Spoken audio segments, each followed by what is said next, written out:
Hey there, everybody. This is Ben Goldman here with Penn Media Inc., and I am here with Lacy Johnson. Now, Lacy is running for Minnesota's 5th Congressional District against current Representative Ilhan Omar. So, Lacy, how are you doing today? I'm doing great. Still haven't had a bad day in my life, Ben. Hey, that's phenomenal. Actually, I can't even say that. So that's great.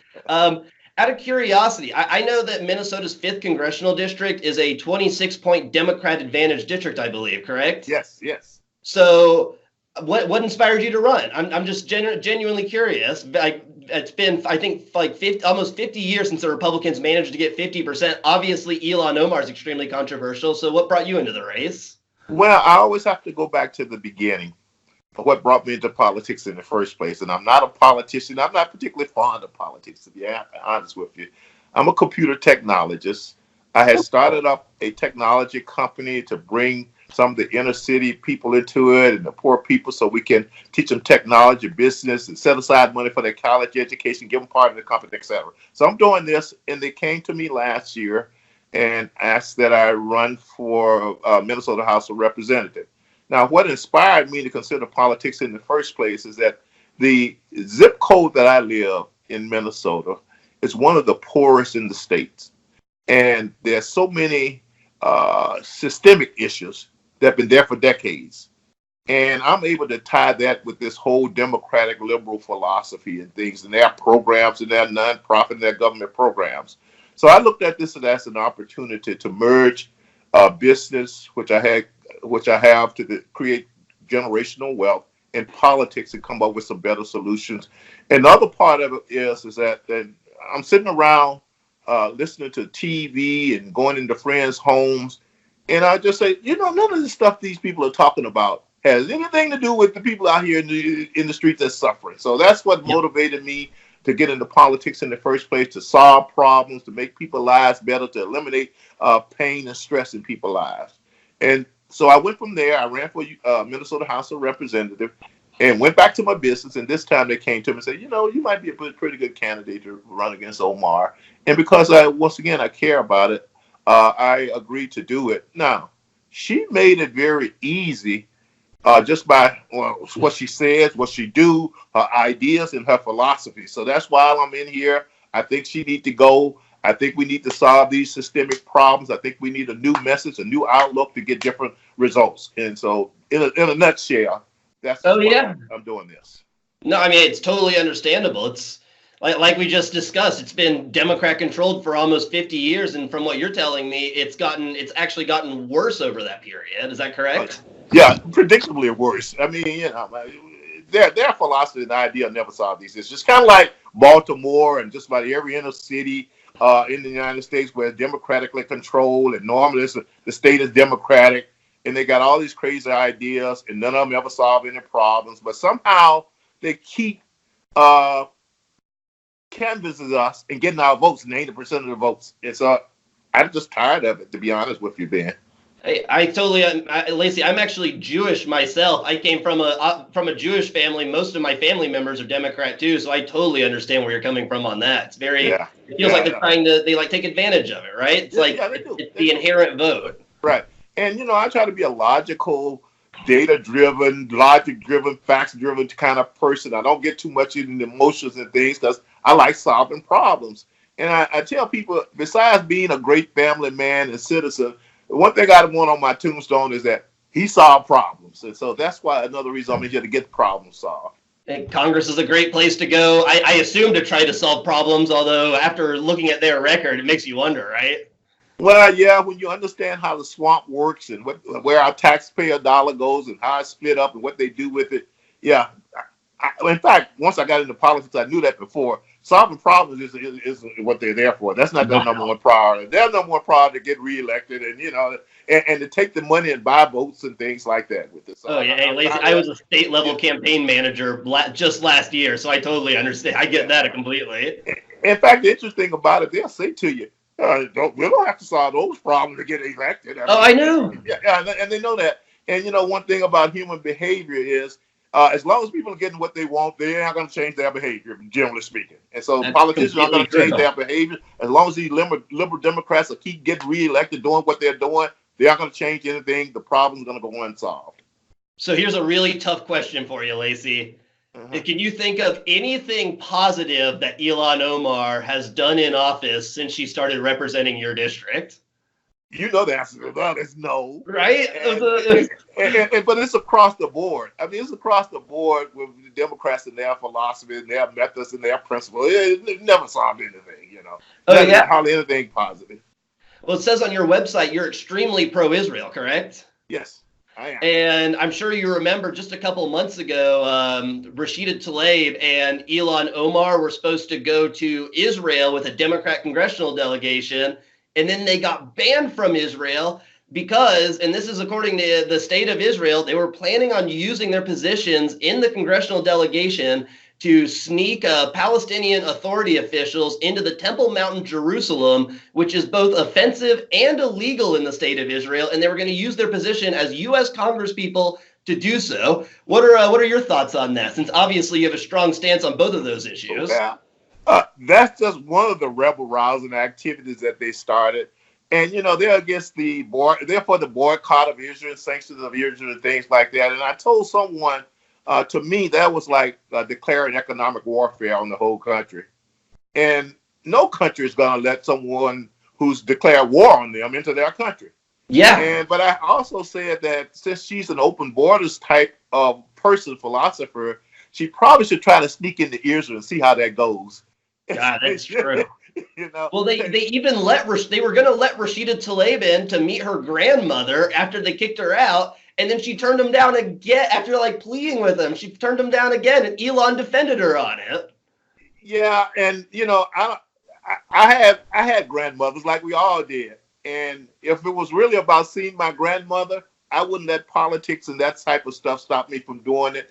But you know, one thing about the Democrats, what they're doing right now, they just stick together with this silliness and their narrative. And they sacrifice anything to stay together on the narrative.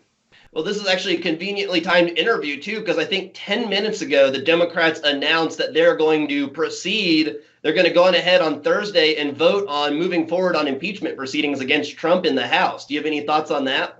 Well, yeah, and I just heard that. And, you know, when you listen to the news, you have to listen to every word carefully. And listening to it carefully, I'm not sure this is the impeachment vote, except it's going to be a vote on the procedures, and which might be one step short. And I tell everybody, you know, to have a vote on impeachment itself and send it to the Judiciary Committee, that's very risky for them because they have like 30 members running in district that Trump won. And so my thing is, until they prove me differently, they want to give the appearance of impeachment without going through the vote in the formal process. So that member have to go on record, number one. And number two, once they vote, it goes to the Senate and it's out of their control. The narrative is out of their control. So I'm kind of skeptical that they will ever give it up because this is convenient for them, especially when they have the mainstream media with them and putting out all this propaganda that they're trying to put out. Oh yeah. Well, do you think this new impeachment this little, I guess it's kind of more of a stunt from what you're saying than anything else, but do you think their new announcement today has anything to do with the fact that Trump announced yesterday that the United States forces had killed ISIS leader Abu Bakr al-Baghdadi? Oh yeah, you know how that goes. And you're trying to get it off the front page, and so they're trying to get that out, anything positive off the front page. But with them, they found negative, of course, in him killing the terrorists. You know, they always find something to pick on. Yeah, so I'm quite sure it's related to that. Yep, and let's talk a little about a couple of your policies you're working on as well. I noticed that you focus a lot on economic empowerment, specifically the Trump's economic empowerment zones. Can you tell me a little bit about those and any intentions you have on expanding those or working around them or anything like that? Yeah, well, one thing I like about the empowerment zone is that it leverages the philosophies and principle of the free enterprise system. It's not some government kind of program and nonprofit.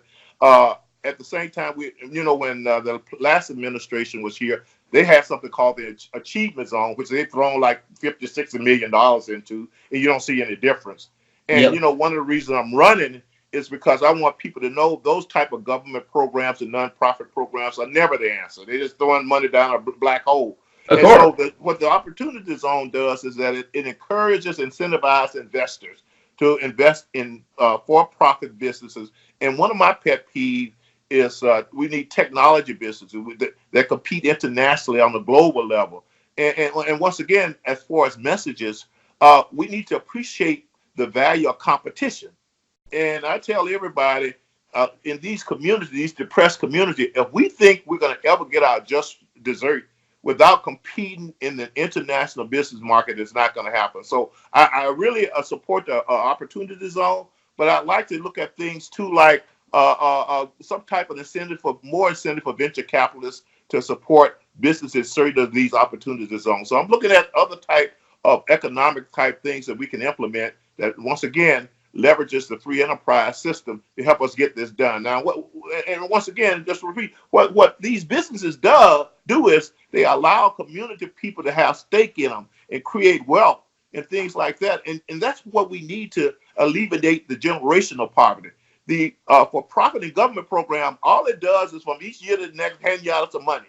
It is basically giving you fish instead of teaching you how to fish. And so they have to do that every year, every generation. And what it ends up doing is keeping us dependent on it and keeping us in poverty. So that. Once again, it started with the Opportunity Zone. I think it's a very ingenious program to help us get out of this situation that we're in. Oh yeah, well, what you're talking about actually reminds me a lot of Benjamin Franklin had a program he liked to do with that in his local community too, where he basically would get other business owners that cared about the community together, and they would come together and figure out ways to invest and promote other businesses that may not have been in their like specific group yet to try to help the community grow. Sounds that's a lot like what you're talking about. Yes, and once again, and one of my pet peeves is whenever they look at solving issues in our community, they look at it as a handout. And what it says to me is that they don't appreciate the human capital in our community. They don't appreciate the intelligence, the work ethics and things in our community. They don't believe that we have Bill Gates and Larry Jacobson and people like that, Jeff Bezos in our community.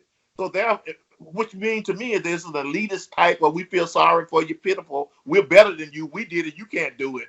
Oh yeah. To give you the handout. So that's another reason I'm in this race too, to give a message like that. And once I get to Congress, to start implementing some programs and laws and things based on those philosophies.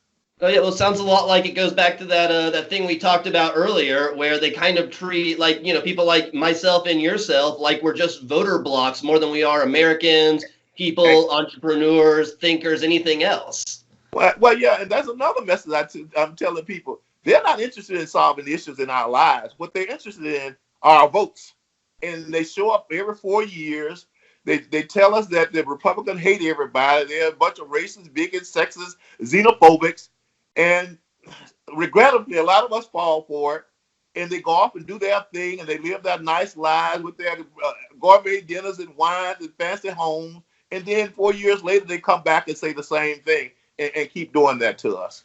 God, it's the truth. It's the truth, man. Well, okay, so I got two more questions for you, Lacy. What do you think about, first off, what do you think about the whole thing with Ilhan Omar and Tim Mynett? Do you have any opinion on that? The staffer that she's been seen, I think recently there was a picture of him sneaking like Chick-fil-A in and out of her private apartment downstairs or something like that. She denied she's been with him, but the whole thing. Yeah, and I tend to try to stay out of people's private lives, but it is public. And I tell people once I enter into politics, there's no difference between personal life and public life. But I'm a believer in families, and anything that goes against families and marriage and things, I'm totally against. I think you have some obligation to serve as a role model, and that's not a good role model. But it kind of reminds me of what's going on with the representative from California, Ms. Hill. Yeah, where they do all kinds of crazy things and make them seem like the victim, and the mainstream media comes in and try to create sympathy for them. But we need to hold people accountable and responsible for their action, whether it's politics or personal. And if you don't want that type of spotlight on your personal life, then you should not be in politics and in public life. That makes complete sense. Yeah, and I think she's getting a divorce and things like that. But once again, this goes with her whole objective of becoming a nationwide celebrity type of thing. It is all about me and my money and fame and fortune and living that type of life of a celebrity. And that's what celebrities do. When I But not get about the there, community they represent. right. When I get there, I'm gonna stay with my wife. I'm not gonna cheat. I'm gonna do everything, I'm gonna do what I'm supposed to do and not go off and chase the brass ring of fame and fortune, which is she evidently is doing. Oh yeah, no, I mean that's what it looks like from here too. All right, Lacy. So let's go ahead and I'll give you the final word here again. Do you have any comments or statements you'd like to make to the voters, the watchers out there that are watching this interview? Yeah. Well, first of all, I have a slogan called FEES. It's an acronym. Focus on FEES, and it's an acronym. F stands for family.